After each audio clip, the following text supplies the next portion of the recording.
So Borg-McEnroe, Borg versus Borg versus McEnroe, as I think it is now.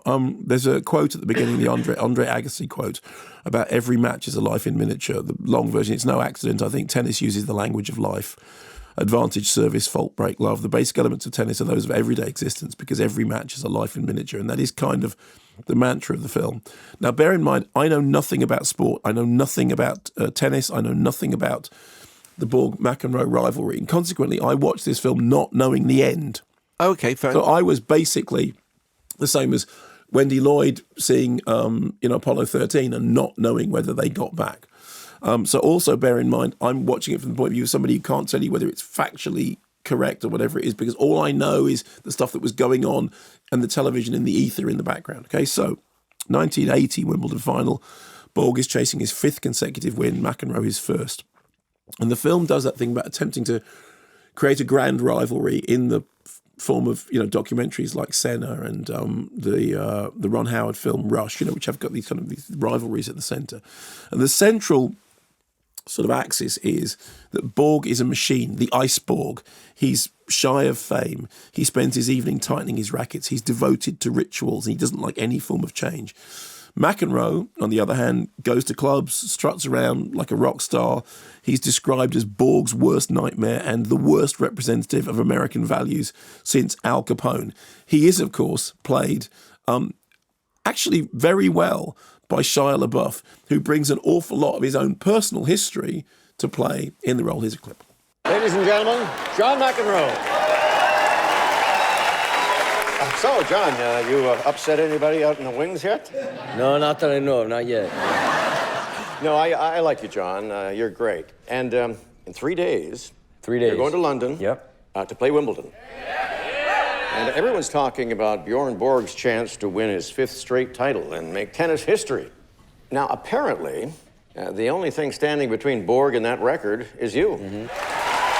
Well, here's what... It's saying over in London, where you're hardly making any friends. Now, John, I got to ask you, what is it that you've done to the Brits? Yeah, I don't know. It's just a different place, It's different culture, and they have warm beer, and it's just a different thing. Well, have you got a plan to get them to stop booing? I mean, I plan to go in there and play my game, and if I beat Borg in the final, it's very hard to boo me if I'm number 1, so... So, Shia LaBeouf as John McEnroe, Sverre Gudnason as Björn Borg, who I keep wanting to call Björn Borg because what do I know about tennis? And so the central conceit of the film is that although they appear to be fire and ice, although they appear to be completely different, actually they're very similar. And what we see through flashback to Borg's life, because it concentrates more on Borg than it does on McEnroe, is that, in fact, he had a temper. He had an uncontrollable rage within him. And what he had to do, and at the very beginning, what he had to do was to learn to control that. And the film's thesis is that actually he's not an iceberg at all. What he is he's a volcano keeping everything absolutely under wraps. And what McEnroe is doing is that he is, all fiery, all hot-headed.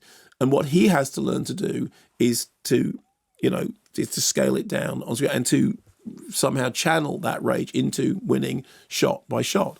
And so the film basically takes that idea that you have 2 characters who could not be more different. And we see lots of stuff about news footage about the way in which, one of them is absolutely loved and is handsome and everybody screams at. Another one is the super brat. So it's the ice Borg and the super brat.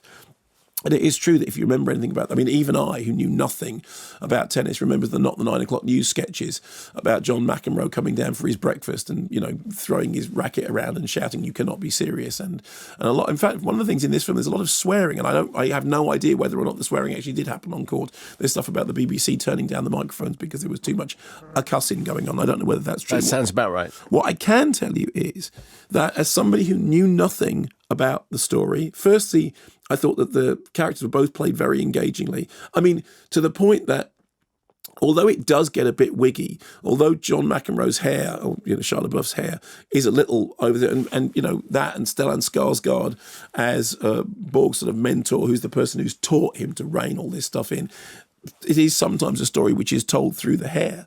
It is also a story which gives you just enough of the thumbnail details to understand who everybody is in a world from which I am completely alienated, and to set up enough jeopardy and enough engagement that I found myself getting gripped. And as we move, therefore, towards the match, towards the showdown the film builds towards, I did find myself completely engaged, not least because I didn't know how it worked out.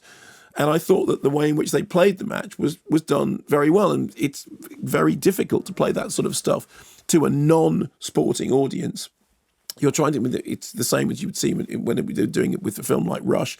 You know, tell the audience as much as they need to know, assuming that none of them have ever watched a Formula One race. And we'll get this again when Battle of the Sexes comes up. Yes, and I mean, in fact, it's funny because when you consider the sort of checkered history of tennis movies, you know, from Players to Wimbledon. That was a film. There was a film. That was indeed a film. And now suddenly we've had, because the Battle of the Sexes is coming up because there was the documentary, which you enjoyed very much. In fact, we had Billie Jean King came on the programme when we were in Edinburgh. Yeah, that documentary was first class. Yeah. But in the case of this, I thought that considering that it plays in pretty broad strokes and considering that what it does is it sets up its juxtapositions and its counterpoints very boldly.